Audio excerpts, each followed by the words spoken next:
And the Minister of Communications and Works, Honorable Mark Vanterpool, has disclosed that 2 contracts were signed by government recently for work on the National Sewerage Improvement Project in East End and Roadtown.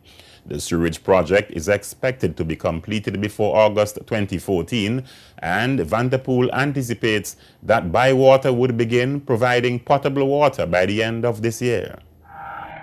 In the area of sewage, Cabinet has just awarded 2 contracts to Gene Hodge Backhoe Bulldozer and Trucking Limited and W&W Reliable Construction, whose principal is Cliff Williams, to execute works in Roadtown and East End, respectively, in the area of sewage.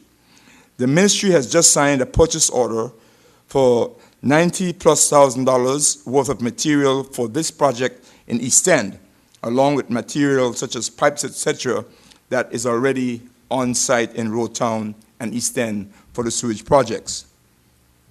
This would allow for these projects to be executed in the next few weeks and completed hopefully before the end of the second quarter of 2014. There are also some smaller sewage projects to be completed in the roundabout area in the capital of Roadtown.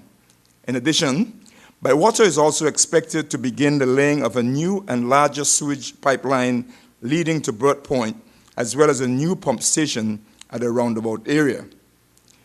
As you may have heard many times, a member of the 8th District, Honorable Marlon Penn, has also been pushing for a temporary solution in the Greenland area, and the Ministry of Communications and Works is working very closely with him to accomplish this in the next 90 days or so, to get sewage off the streets of Greenland once and for all.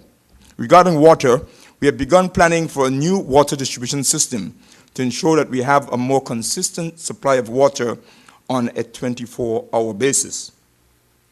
This is planned to be completed in line with the Bywater production expected by the 3rd quarter of this year. We are very anxious to get water to everyone in the territory on a more consistent basis. The Communications and Works Minister also assured residents that efforts are being made to lower electricity rates for local consumers. He also gave further updates on port improvements and other infrastructure development projects in the territory. In the area of electricity, the corporation has done an excellent job over the last 12 to 24 months in providing a relatively stable supply of electricity.